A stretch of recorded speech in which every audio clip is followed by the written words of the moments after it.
मैं Mukesh Kumar 11th class के chemistry के सभी स्टूडेंट्स का अपने इस YouTube channel Mukesh chemistry lectures पर वेलकम करता हूं।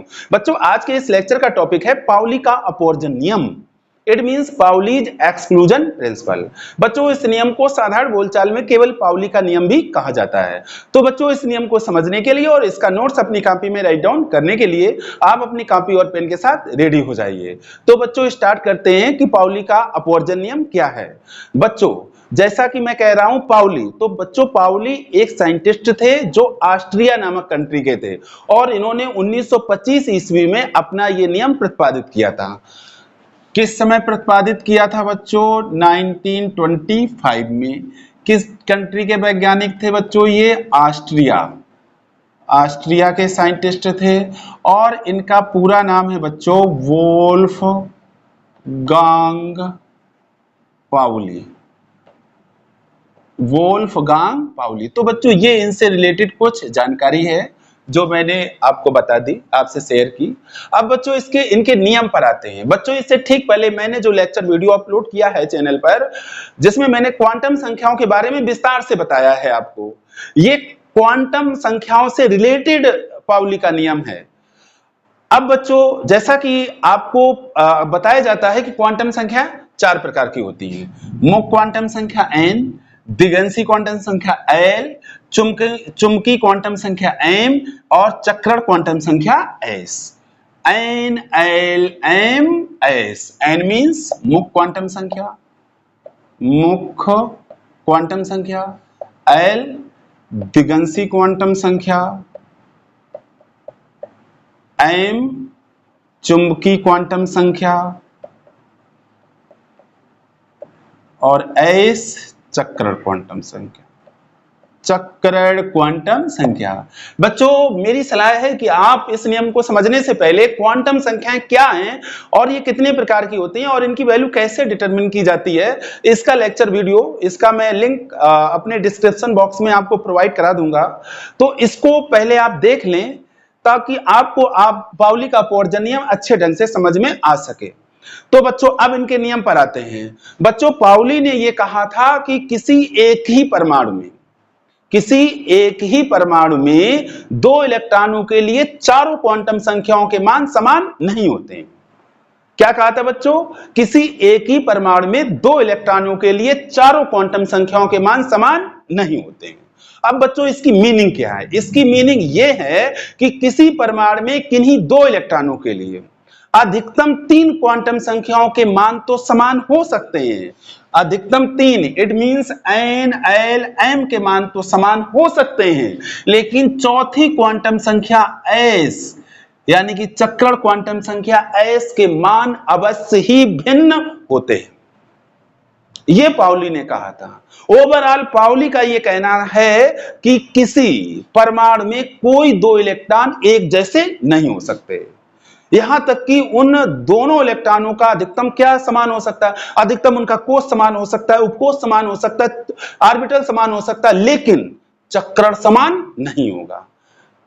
जैसा कि बच्चों आपको जानकारी होनी चाहिए कि मुक्त क्वांटम संख्या जो n है, ये कोष को व्यक्त करती है, इलेक्ट्रॉन के कोष को बताती है, और दिगंशी क्वांटम संख्या L इलेक्ट्रॉन के उपकोष को बताती है, और चुंबकीय क्वांटम संख्या इलेक्ट्रॉन के ऑर्बिटल इट मींस कक्षक को बताती है, और इस चक्रण क्वांटम संख्या इलेक्ट्रॉन के चक्रण यानी कि स्पिन की दिशा को बताती है। तो नियम यह कहता है कि अधिकतम 2 इलेक्ट्रॉनों के लिए क्या क्या समान हो सकता है? उनका कोष समान हो सकता है, उनका उपकोष समान हो सकता है, उनका कक्षक समान हो सकता है, लेकिन उनका चक्रण समान नहीं होगा। बात समझ में आ रही है आपको? बात यही है। पाउली ये कहते हैं किसी एक ही परमाणु में 2 इलेक्ट्रॉनों के लिए चारों क्वांटम संख्याओं के मान समान नहीं हो सकते। कहने का मतलब है कि किसी भी परमाणु में किन्हीं 2 इलेक्ट्रॉनों के लिए अधिकतम क्या क्या समान हो सकता है? अधिकतम उनका कोष समान हो सकता है, उपकोष समान हो सकता है, कक्षक समान हो सकता है, लेकिन उनका चक्र समान नहीं होगा। कहने का मतलब है कि उनमें मुक्त क्वांटम संख्या N, दिगंशी क्वांटम संख्या L, चुंबकीय क्वांटम संख्या M के मान तो समान हो सकते हैं, लेकिन उनके लिए चक्रण क्वांटम संख्या S के मान जरूर भिन्न होंगे। इसको बच्चों मैं एक एग्जाम्पल के थ्रू आपको क्लियर कर रहा हूं, ध्यान दीजिए।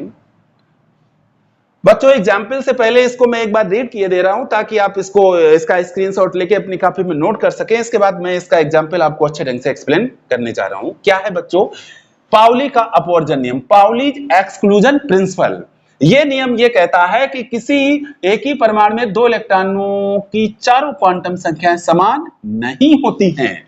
अर्थात किसी परमाणु में किन्हीं दो इलेक्ट्रॉनों के लिए अधिकतम 3 क्वांटम संख्याओं n, l व m के मान तो समान हो सकते हैं, किंतु चौथी क्वांटम संख्या s के मान अवश्य ही भिन्न होंगे। तो बच्चों इसका स्क्रीनशॉट आप ले लीजिए। इसके बाद मैं इसको एग्जाम्पल्स के थ्रू आपको और अच्छे ढंग से क्लियर करने जा रहा हूं।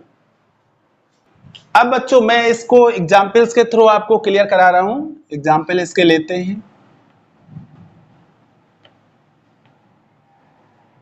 सबसे पहले मैं हीलियम परमाणु को ले रहा हूं।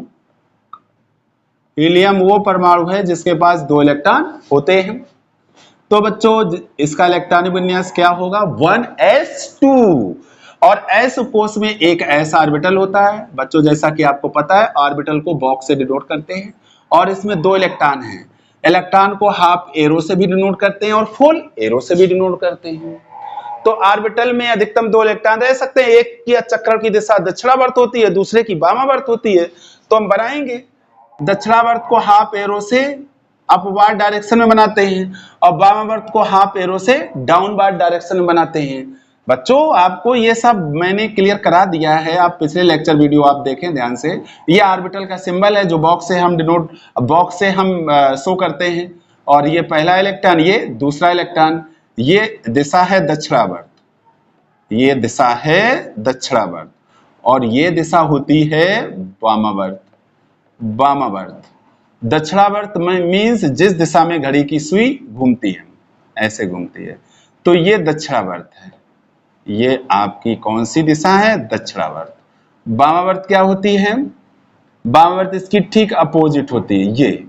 ये वाली डायरेक्शन क्या है, वामावर्त। तो आप समझ गए होंगे, ठीक है, क्लॉकवाइज एंटी क्लॉकवाइज। अब बच्चों देखो ये हमारा है हीलियम का पहला इलेक्ट्रॉन, यानी कि ये है फर्स्ट इलेक्ट्रॉन। ये हीलियम का फर्स्ट इलेक्ट्रॉन है और ये सेकेंड इलेक्ट्रॉन है। अब इन दोनों इलेक्ट्रॉनों के लिए क्वांटम संख्याओं के मान आपको बताते हैं। देखिए बच्चों, फर्स्ट इलेक्ट्रॉन और सेकेंड इलेक्ट्रॉन, सेकेंड इलेक्ट्रॉन। देखिए बच्चों N, L, M, S, यही 4 क्वांटम संख्याएं होती हैं। N कोष को बताता है, कोष को। तो बच्चों यहां आप देख रहे हैं 1s से क्या प्रतीत हो रहा है कि इसका कोष फर्स्ट है। जो नंबर होता है वो कोष को प्रदर्शित करता है। तो n इसका कितना होगा, 1, चाहे वो फर्स्ट इलेक्ट्रॉन हो या सेकंड इलेक्ट्रॉन हो, चूंकि दोनों 1s में हैं, यानी कि इनके लिए n की वैल्यू 1 है, फर्स्ट के लिए भी और सेकंड के लिए भी। l, अब l की वैल्यू पर आइए। मैंने आपको बताया है कि s, p, d, f कोषों के लिए l की वैल्यू क्रमशः 0, 1, 2, 3 होती है। इट मींस l की वैल्यू अगर 0 है तो s कोष होता है। इट मींस s कोष के लिए l0 होता है, p कोष के लिए l1 होता है, d कोष के लिए l2 होता है, f कोष के लिए f कोष के लिए l3 होता है। तो यहाँ पर s कोष है तो s कोष के लिए l0 और ये फर्स्ट इलेक्ट्रॉन के लिए भी L0 और सेकेंड इलेक्ट्रॉन के लिए भी L0, क्योंकि ये दोनों इलेक्ट्रॉन s कोष में हैं। अब आ जाइए m पर। m ऑर्बिटल को डिनोट करता है, तो s ऑर्बिटल है। तो बच्चों आपको बताया है कि L के मानों पर m के मान डिपेंड करते हैं। m इक्वल टू -L से लेकर +L तक। m की वैल्यू कहां से कहां तक होती है, m होता है -L से लेकर के +L तक, 0 से। तो यहाँ L0 है, तो L0 है तो m भी 0 होगा। फर्स्ट इलेक्ट्रॉन के लिए भी m0 होगा, सेकेंड इलेक्ट्रॉन के लिए भी m0 होगा। तो आप देख पा रहे हैं कि इन दोनों इलेक्ट्रॉनों के लिए n, l, m के मान कैसे हैं, समान हैं। लेकिन अब बारी आती है चक्कर क्वांटम संख्या, तीसरी क्वांटम संख्या के लिए। तो बच्चों फर्स्ट इलेक्ट्रॉन हमारा दक्षिणावर्त डायरेक्शन में है और दक्षिणावर्त डायरेक्शन के लिए s की वैल्यू होती है +1/2। सेकेंड इलेक्ट्रॉन है वामावर्त डायरेक्शन में और वामावर्त डायरेक्शन के लिए s की वैल्यू होती है -1/2। इसका मतलब है कि फर्स्ट इलेक्ट्रॉन के लिए s की वैल्यू 1/2 हो जाएगी और सेकेंड इलेक्ट्रॉन के लिए s की वैल्यू -1/2 हो जाएगी। बच्चों मैंने हीलियम का एग्जाम्पल इसलिए लिया है कि हीलियम के दोनों इलेक्ट्रॉनों में सिमिलरिटी बहुत ज्यादा होती है। इससे अधिक सिमिलरिटी वाले इलेक्ट्रॉन हमें आगे नहीं मिल सकते, है ना। इससे अधिक सिमिलरिटी वाले इलेक्ट्रॉन नहीं मिल सकते क्योंकि हीलियम के पास 2 इलेक्ट्रॉन है और दोनों एक ही ऑर्बिटल में पड़े हुए। तो आपने देखा कि अधिकतम क्या समान हो सकता है, अधिकतम इन 3 क्वांटम संख्याओं के मान समान हो सकते हैं, लेकिन चौथी क्वांटम संख्या निश्चित ही भिन्न होती है। अगर भिन्न नहीं होगी तो दोनों इलेक्ट्रॉन एक जैसे हो जाएंगे, जबकि यह संभव नहीं है। अब बच्चों आपके दिमाग में बार बार एक क्वेश्चन आ रहा होगा कि पाउली का अपवर्जन नियम, यहां अपवर्जन का क्या मतलब है, अपवर्जन का क्या मतलब है, यह बात आपके दिमाग में स्ट्राइक करनी चाहिए। बच्चों अपवर्जन का यहां यह मतलब है कि पाउली का ये जो नियम है ये किसी ऑर्बिटल में तीसरे इलेक्ट्रॉन के प्रवेश को वर्जित करता है। जैसे ये ऑर्बिटल है, इसमें 2 इलेक्ट्रॉन पड़े हुए हैं। अब यहां देखिए, समझिए इसको, यहां ये ऑर्बिटल है, इसमें 2 इलेक्ट्रॉन पड़े हुए हैं। इन दोनों इलेक्ट्रॉनों के लिए क्या क्या समान है बच्चों, n l m s। तो आपने देखा कि इन तीनों के मान समान है ना। फर्स्ट इलेक्ट्रॉन के लिए ये है, सेकंड इलेक्ट्रॉन के लिए ये है। अब बच्चों अगर तीसरा इलेक्ट्रॉन हम इसमें डालते हैं, तीसरा मान लो मैंने तीसरा इलेक्ट्रॉन इसमें डाला, तो उसके चक्रण की दिशा या तो हम दक्षिणावर्त करेंगे या वामावर्त करेंगे, या दक्षिणावर्त करेंगे या वामावर्त करेंगे। मान लो मैंने उसके चक्रण की दिशा दक्षिणावर्त कर दी, दक्षिणावर्त कर दी, तो आप देख रहे हो कि ये वाला इलेक्ट्रॉन जो है ये पहले वाले इलेक्ट्रॉन के समरूप हो जाएगा, यानी कि ये दोनों इलेक्ट्रॉन एक जैसे हो जाएंगे। इन दोनों के चक्कर की दिशा एक ही हो गई, तो इनके लिए चारों क्वांटम संख्याओं के मान एक समान हो जाएंगे, जबकि यह संभव नहीं। ठीक है, जबकि यह संभव नहीं है क्योंकि 2 इलेक्ट्रॉन किसी भी परमाणु में एक समान नहीं हो सकते। अधिकतम उनका कोश, उपकोश और ऑर्बिटल तो समान होता है, लेकिन चक्रण की दिशा अवश्य भिन्न होती है। तो ये जो नियम है ये किसी ऑर्बिटल में तीसरे इलेक्ट्रॉन के प्रवेश को वर्जित करता है, रोकता है। तो इसी कारण से इसको पाउली का अपवर्जन नियम कहा जाता है। बच्चों मैं इसको थोड़ा साफ किए दे रहा हूं, अगर आपको जरूरत लग रही हो तो आप इसका स्क्रीनशॉट ले सकते हैं। अगर आप हमारे रेगुलर लेक्चर वीडियो देख पा रहे होंगे या देख रहे हैं तो आपको, हमें नहीं लगता इसकी कोई जरूरत होगी, क्योंकि इसको मैं बहुत विस्तार से आपको समझा चुका हूं पिछले लेक्चर वीडियोज में। तो मैं इसे साफ करता हूं और कारण लिखता हूं कि इस नियम को अपवर्जन नियम क्यों कहा जाता है, इस नियम को अपवर्जन नियम क्यों कहा जाता है। इसके बच्चों और भी आप एग्जाम्पल दे सकते हैं, मैंने हीलियम का एग्जाम्पल आपको दिया है। ठीक है, देखो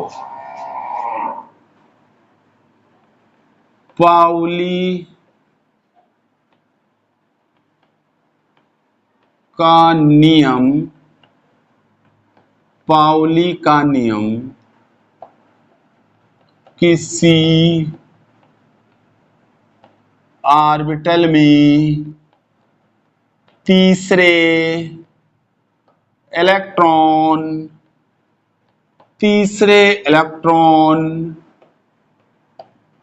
के प्रवेश को वर्जित, मतलब रोकता है, वर्जित सही से लिख देते हैं, वर्जित। अरे बच्चों बार बार गलत हो रहा है, वर्जित करता है, तीसरे इलेक्ट्रॉन के प्रवेश को वर्जित करता है। इस कारण इसे अपवर्जन नियम कहा जाता है। अपवर्जन नियम कहा जाता है। तो ये बच्चों बहुत इंपॉर्टेंट पॉइंट है कि इस नियम को आखिरकार पाउली का अपवर्जन नियम क्यों कहते हैं, तो ये इसका एक्सप्लेनेशन है। तो बच्चों आप इसका स्क्रीनशॉट ले लो, मुझे उम्मीद है कि आपको ये नियम अच्छे ढंग से समझ में आ गया होगा। स्क्रीनशॉट ले बच्चों इसका।